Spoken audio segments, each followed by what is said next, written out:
Hello everyone!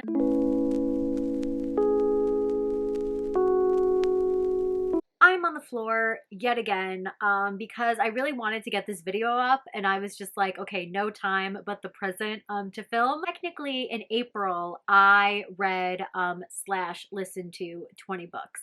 And here's the thing.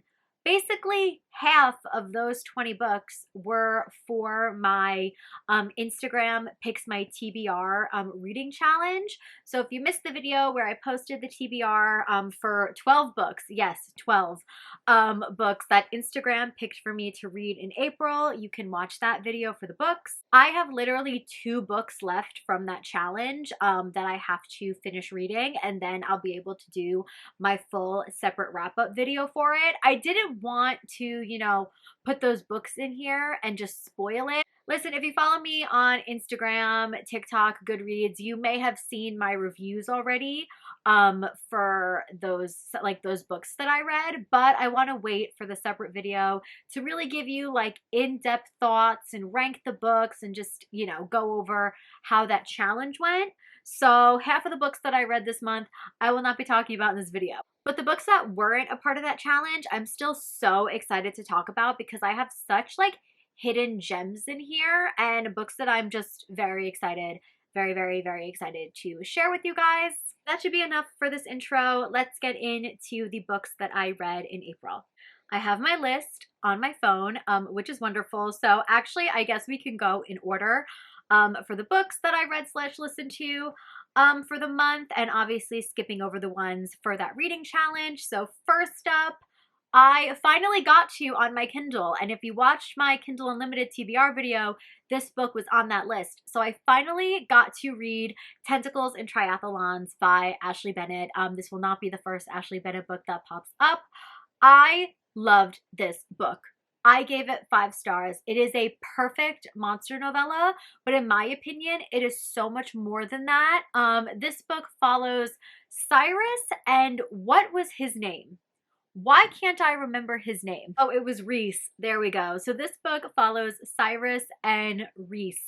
And Cyrus is a kraken, and he is quite literally the most precious creature I've ever read about in my life. I mean, number one, the fact that he's British is iconic. I can't wait for the audiobook of this to come out soon.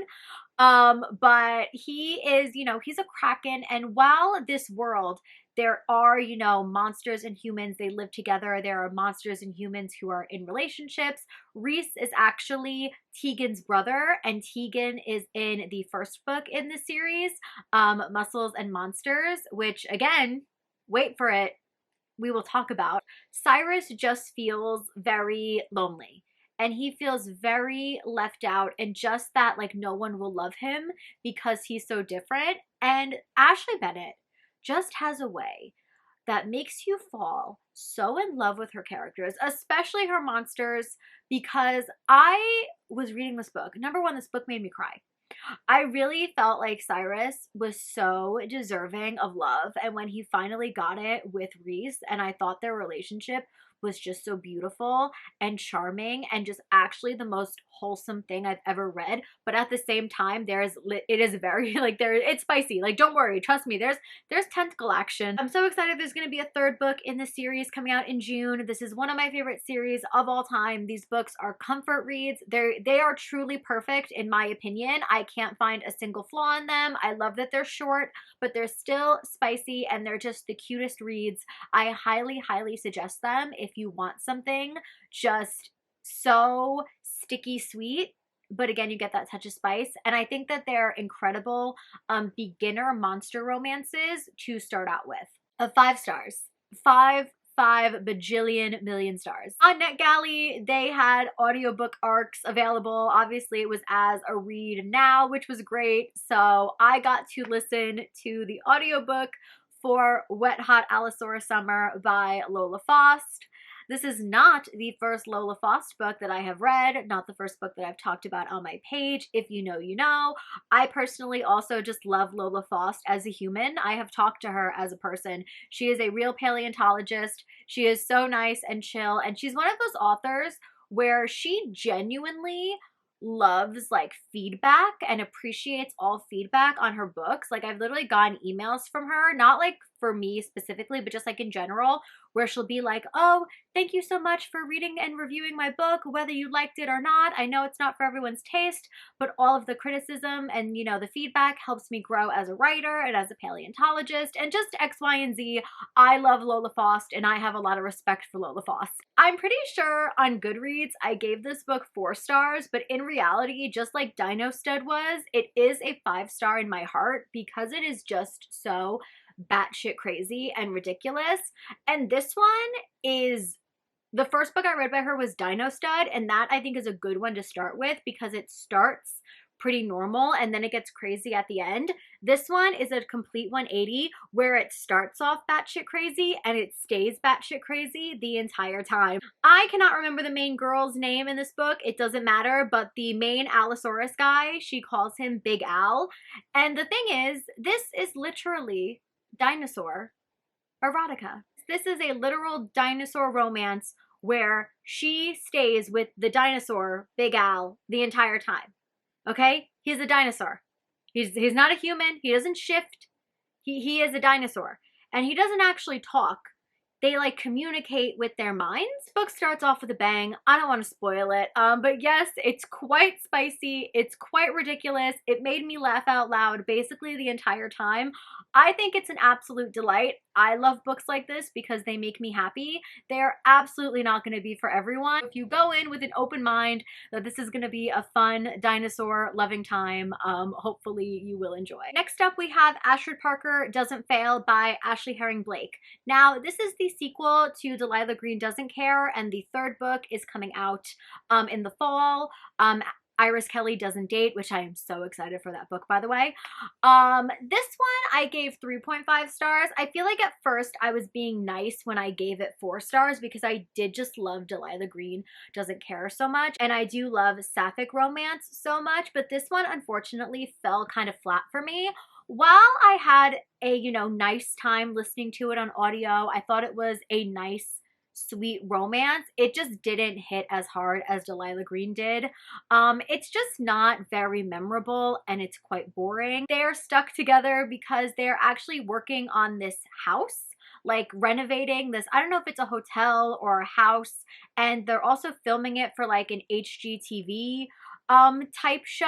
I really liked the characters in this book. When they were in a relationship with each other and they were being like affectionate with each other, I did really think it was quite sweet, but overall this book is just not my favorite. I mean, I love the cover and I'll probably get a physical copy to complete my collection of this Ashley Herring Blake series. It's just not something that is, you know, gonna be really memorable for me. Okay, next up, I am so excited to talk about this book. We have Runaway Girl by Tessa Bailey. Oh my god, I gave this 5 stars. I loved this so much. So I wanted to bring Getaway Girl over to explain that this is actually a duet. I quite literally think it's called the Girls Duet. So you do read Runaway Girl first, and then you get into Getaway Girl. Even though each of these books focuses on a different couple, they are 100% connected. So Getaway Girl is about the groom who flees his wedding, and then Runaway Girl is about the bride who flees that wedding. This book follows Naomi and Jason, and Naomi is my kind of character because she is kind of like a Southern Belle pageant girl type, and I just really liked that. And she ends up in this town. Naomi actually ends up staying with Jason, so we get that forced proximity element because she agrees to coach Jason's little sister in a pageant that she wants to participate in. So unfortunately, Jason and the sister had another sister who passed away, I believe it was. So the other sister wants to go in a pageant to kind of honor her memory, and she's very lost as to where to start. So that's where Naomi comes in to train her and help her with the pageant. And I just thought this book was perfect. It really was. Like, it is some of Tessa's best work. There is no doubt in my mind that if you loved It Happened One Summer, you would love this book because the dynamic in it is kind of similar, where you have, you know, the rugged, tough, kind of grumpy guy, and then you have the more feminine, you know, girly girl, and you get that protective hero. There is amazing spice in here, of course. And I really think now my favorite order for Tessa books is, you know, It Happened One Summer and then this. And I've read a lot of Tessa's backlist. I'm really doing a good job of working my way through Tessa's backlist, and there's another Tessa book we will talk about in a second. But I just like think if you love spicy romance books, contemporary romance, just check them out. They're so good. Again, especially this one. Like, please. Next up, we have A Beautiful Savage by, what is it, Caroline Peckman and Susanna Valenti, the authors of Zodiac Academy. So this is actually part of their Mafia series. The first book in this series is Beautiful Carnage. I gave that book 5 stars when I read it like 2 years ago. I really loved it, and I've talked about it before on my channel. This book follows a character who is in that book. This one follows the main guy, whose name I can't remember, is actually living in the woods like by himself. He's like a mountain man now, and one day he finds this girl who's like, you know, really skinny, and she's not in good shape, and you can tell that she's been through a lot. He finds her, you know, very messed up in the woods because she escaped from, you know, like basically torture. He takes her in. He instantly gets very protective over her, and at the start of it, she doesn't speak. So it's one of those situations where, you know, she's not like a full mute, but again, she's very, very quiet. Like, she doesn't talk to him. But slowly as time passes, they open up with each other. And again, he is very protective of her right off the bat. And then when those people who were horrible to her come looking for her, there's like a whole thing. There is also a lot of time spent with the characters from the previous book as well. They definitely are like a mafia family. They have that connection. So once they get out of the woods, they do spend a lot of time with the people from the first book. So I would definitely recommend reading Beautiful Carnage before this book. And I gave this 4 stars. I thought it was a solid mafia book. But the main girl also, she was so strong, and she was actually a badass. Like, there's a lot of fighting scenes in here. There's a lot of action in here. And I just think these are very underrated mafia books. So if you like mafia and you haven't checked out Beautiful Carnage and then Beautiful Savage yet, I think that they're, you know, worth your time. Oh, hi. It's Editing Kelly here. I don't know where the first part of my clip went, which is me talking about the first book in Stephanie Archer's Queen Cove series, I think it's called. What is it called? The book is called That Right Guy, The Wrong Guy. It's gonna be it's gonna be up on the screen. I don't know where the clip was where I set it up that this is the next book that I'm talking about in my wrap up. It's a small town fake dating romance. I ended up giving it 4 stars. I really liked it. So this is me finishing up talking about this book. The main girl in this one is actually looking to buy the restaurant that she works at, and the owner of the restaurant wants to give it to her anyway. She's just kind of, you know, tight on money to actually purchase the restaurant from her boss. And the main guy, his whole family does stuff like, I don't know if it's like construction or something, but they're very wealthy. And he decides actually that he wants to run for mayor. And he kind of has a notorious kind of playboy, you know, rich boy attitude. And, you know, he's like, oh, I actually need to be taken seriously in this mayor race. So I need to show the town that I'm serious and that I can be in a committed relationship. It'll look good if I'm in a committed relationship. You know the deal with these fake dating relationship of convenience books. There won't be anything in here that shocks you. They're quicker reads as well. I really like Stephanie's writing. I just found it to be really charming and fun. And these books are gaining a little bit of steam. I think they're picking up in popularity, as they should, because I thought it was really, really fun. And next up, we have Echoes of You by Catherine Cowles, another book that I actually listened to as an audiobook arc, but then Catherine so kindly sent over a physical copy and a PR package. And this I absolutely loved. I gave it 4.5 stars. This is book 2 in her Lost and Found series. First book is Whispers of You, and dare I say, I liked this one more than Whispers of You, I think, even though I'm pretty confident I rated them the same. This book follows Nash and Maddie, and Nash and Maddie are childhood best friends, and they get reunited when they're adults, and Maddie is actually stepping out of an abusive relationship. So she was not in a good situation. She is back in town. Nash is very protective over her. There's literally a "who did this to you" scene, and they just have such a sweet romance. It is forced proximity. She stays with him. This is romantic suspense. All of Catherine's books are romantic suspense with that small town element as well. I really like all of the side characters in this series. I can't wait to see who else gets books and how their stories go.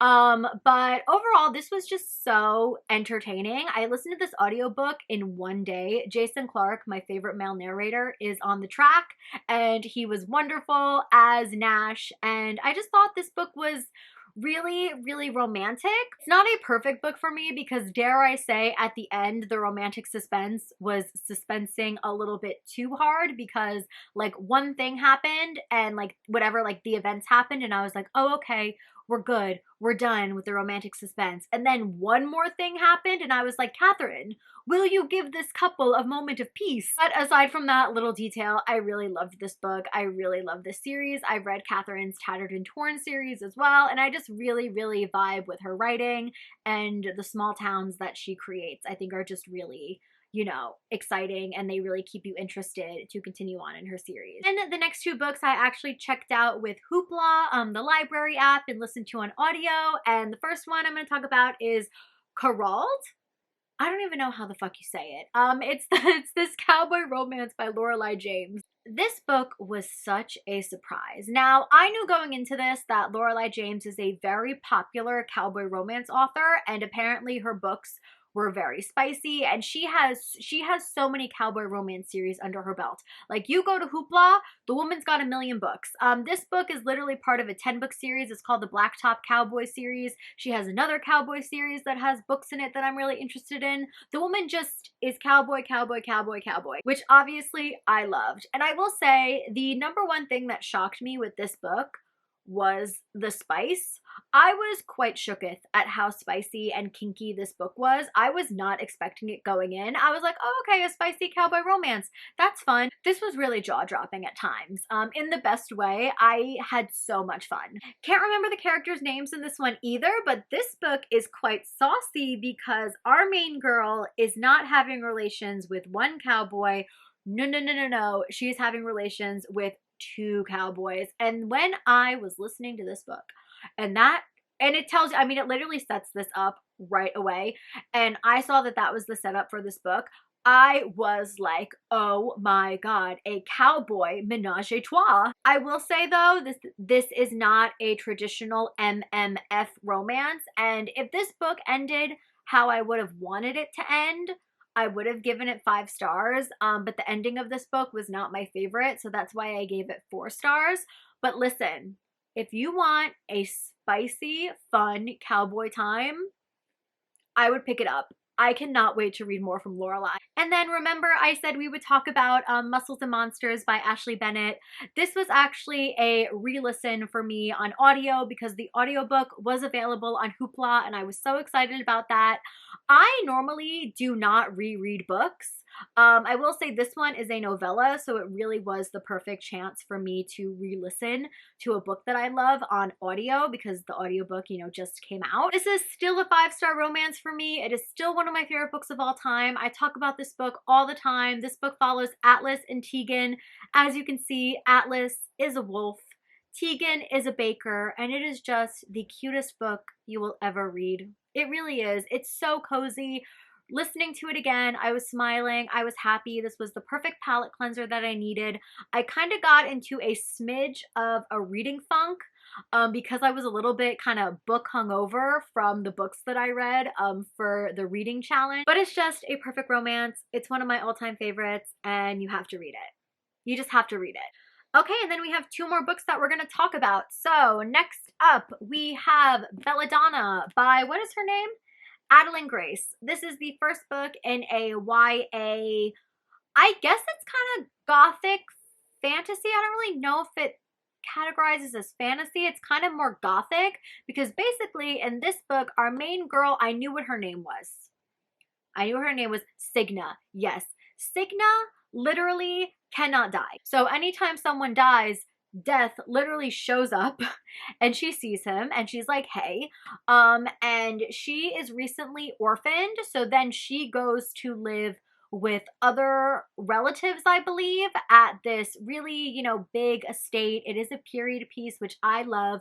I just loved the gothic vibes of this book so much. I gave it 4 stars. Again, loved the gothic setting, loved that she kind of saw ghosts, and there's some twists and turns in here. It does turn into a murder mystery. I don't want to spoil like too much of what happens because I went into this book blind, literally 100% blind. And I had a really good time with it. It does end on a cliffhanger. Second book actually comes out in maybe like August or the fall. Second book is not that far away from release, I think, which is exciting. There is a romance in here as well, obviously. Again, I don't want to spoil too much, but I just really dug the aesthetics of this book. Like, this is the kind of like YA book that I want to read. But overall, I thought this book was really solid. The audiobook was very well done as well. I would absolutely recommend the audiobook. Checked out the audiobook from Libby, my local library app, so you can see if it's on there. But overall, if you like, YA gothic tales and period pieces and stuff like me, I think you will enjoy this. And then we are back to Tessa Bailey to talk about the last book, which is Reborn Yesterday. Now, talk about a hidden gem on Tessa's backlist. This is the first book in her vampire series. So yes, Miss Tessa does have a vampire romance series. I will say each book follows a different couple, so you can just read this one and, it doesn't end really on a cliffhanger or anything. This book, the main girl is actually, she works in like a funeral home. I don't know if she's a mortician. She actually may be a mortician. So it starts off where she's at work in the morgue, and then one of the bodies that she has next to her, he wakes up and he's like, oh, sorry, my friends, they play a prank on me, like on my birthday, like this is just a prank that we do, whatever. And she's like, okay. And they just end up talking. They like go for a walk. And then she comes to find out, she's like, I don't think you're human, and comes to find out that he's a vampire. There's also actually like a kind of unknown threat for the main girl. So then the vampire guy just gets really protective over her and is like, who's coming after you? X, Y, and Z, blah, blah, blah. Then it turns into a forced proximity situation. In typical Tessa Bailey fashion, this is not too dark or moody for a vampire book. It is very light and fun. There is a touch of spice in there as well. It is Tessa Bailey. It's not like fully spicy or anything, not like her newer books. But I just had such a fun time with it. I listened to it on audio and I was so entertained. I found it to be so, so fun, and I'm absolutely going to continue on with the series. They also just have the prettiest damn covers. So if you want a vampire paranormal romance that is definitely more on the lighter side, I would absolutely check this out because I really, really did love this. All right, so my camera is about to die, but that is it for my April reading wrap up. Thank you so much for watching. If you like this video, please subscribe. It means so much to me. What was your favorite book of April? I would love to know. As always, all of my social medias are linked down below, and I will see you guys in my next video. Bye! I'm telling you, every time I go to film a video, my camera is like, RIP, we're dying. Like, why does it do this to me? Why? But I'm very happy that I finished just in the nick of time. Bye!